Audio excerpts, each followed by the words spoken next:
Hey kids, it's me. I'm here to read with you again today. This time I have a very interesting story. This story is called But I Read It on the Internet, and it's about a little girl who thinks that everything she finds on the internet is true, and a little boy who doesn't believe anything about the internet, thinks that the internet tells you all kinds of things that aren't true. What do you think? There's a really cool librarian here that has a great gizmo that helps them to solve the truth and find out what's really right and what's really not true. Hope you enjoy the story. But I read it on the internet by Tony Buzzio.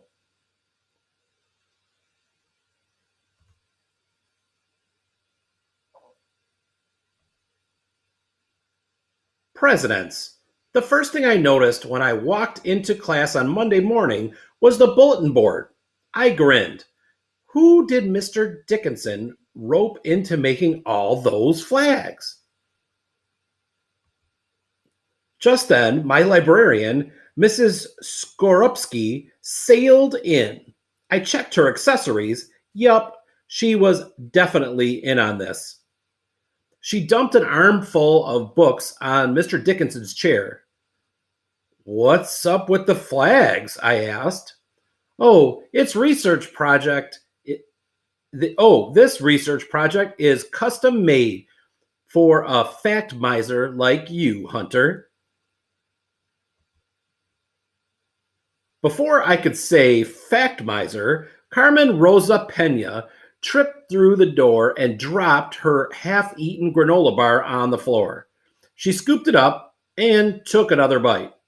Ew, disgusting, I said. 5-second rule, Hunter Harris. It takes 5 seconds for bacterial contamination. Says who? Carmen popped the last little bite in her mouth. Says the internet. Oh, brother, I muttered. Carmen and her infallible internet.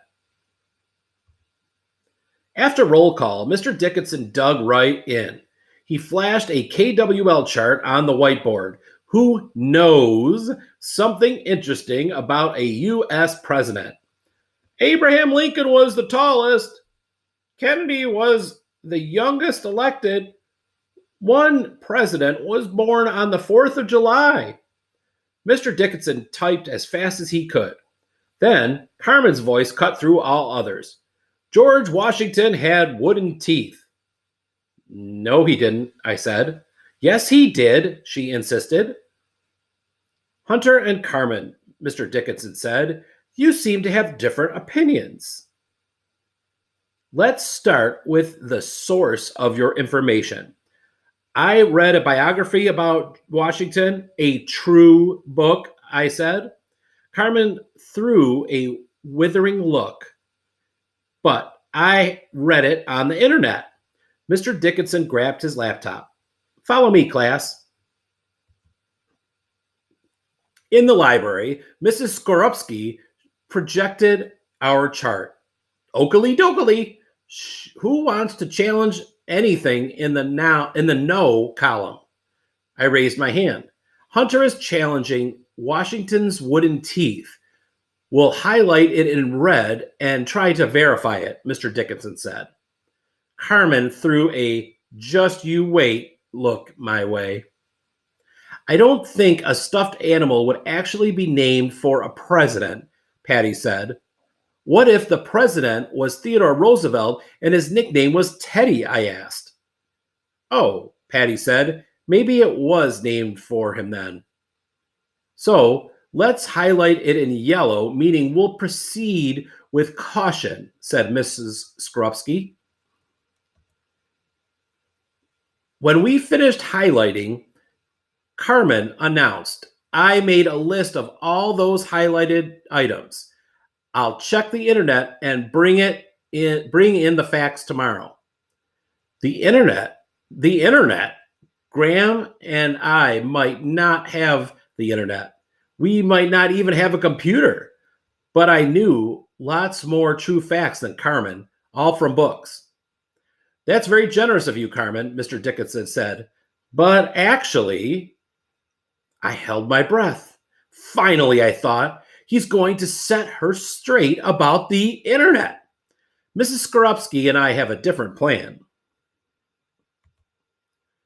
Before I could exhale, Mr. Dickinson added more facts to our KWL chart. To increase the challenge, he said.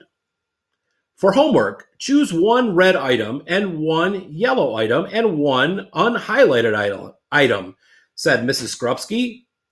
Verify that each one is true or not true, and let Mr. Dickinson know where you found the information. That's called citing your resources.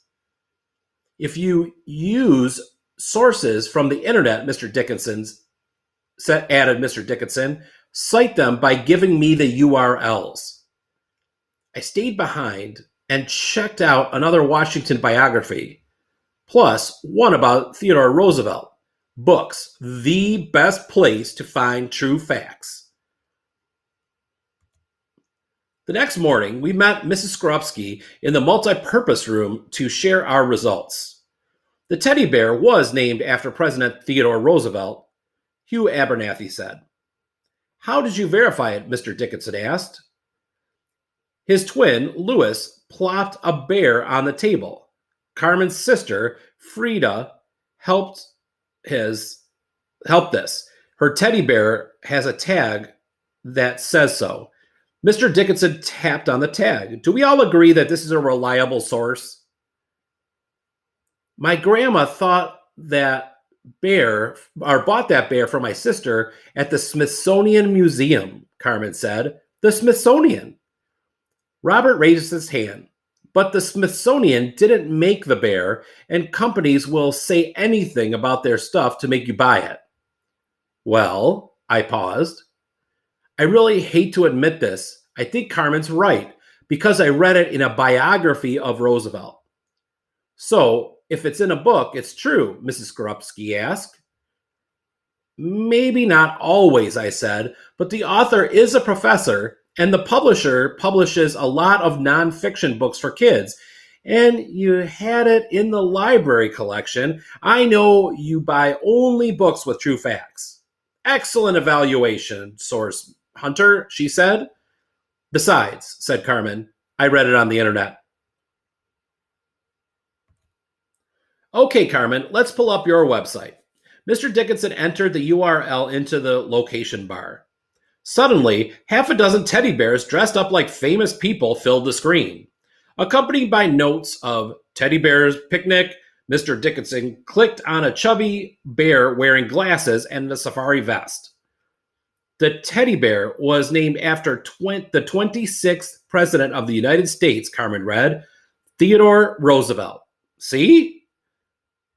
That's the same as the tag on Frida's bear, Robert said. They're just trying to sell it.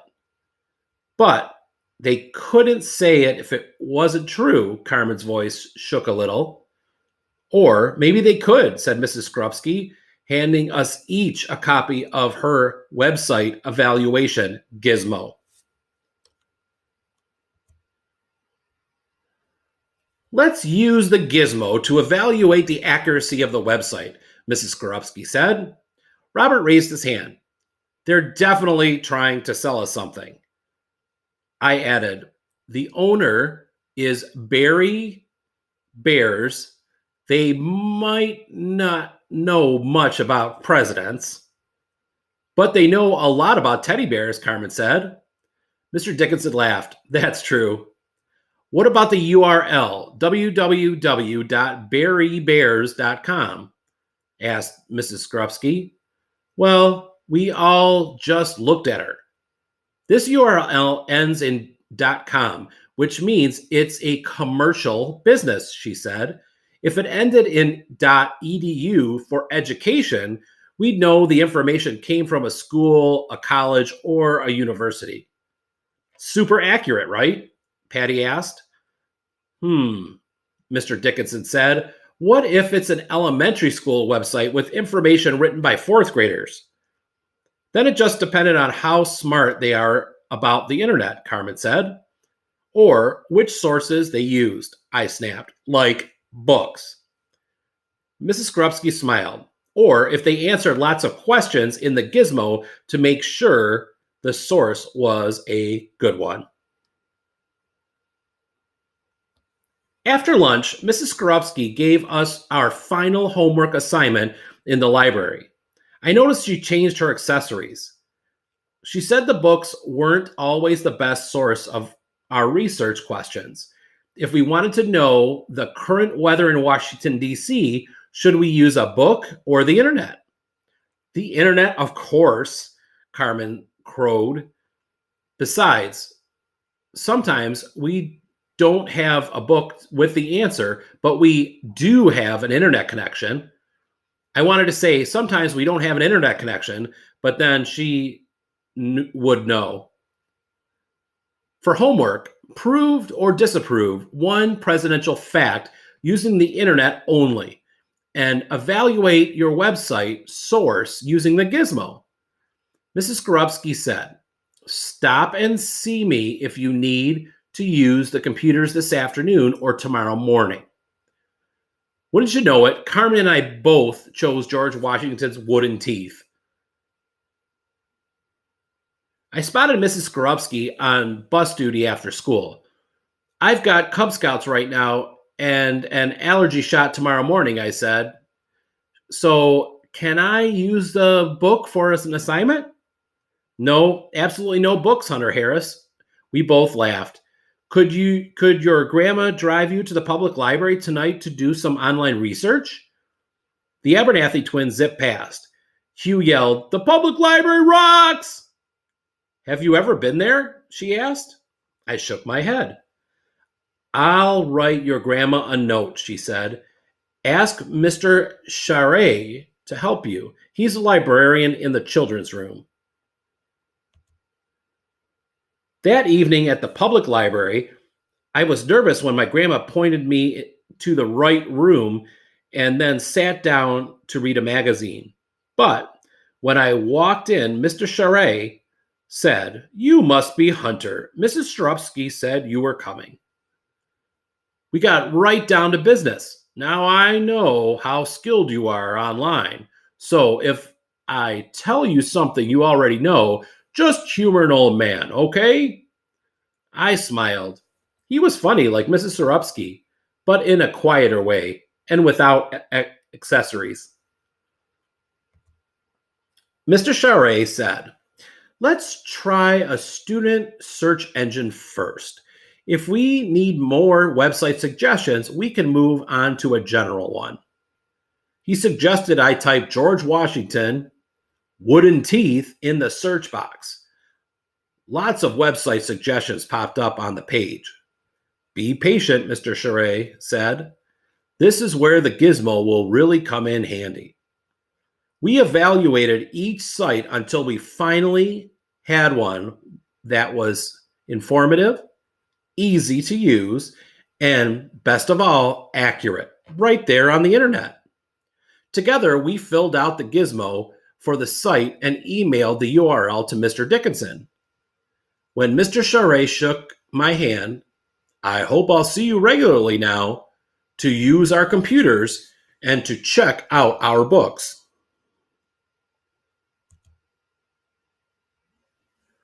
The next day was the showdown. Mrs. Skorupski had posted one sheet for each fact on the library walls. When Carmen whispered, "I've got the final proof," I just sat quietly next to her with my gizmo folded in my pocket, smiling like a Cheshire cat. At last, Mrs. Skorupski called us up. Carmen zipped to the chart with a red marker in hand, and I followed behind.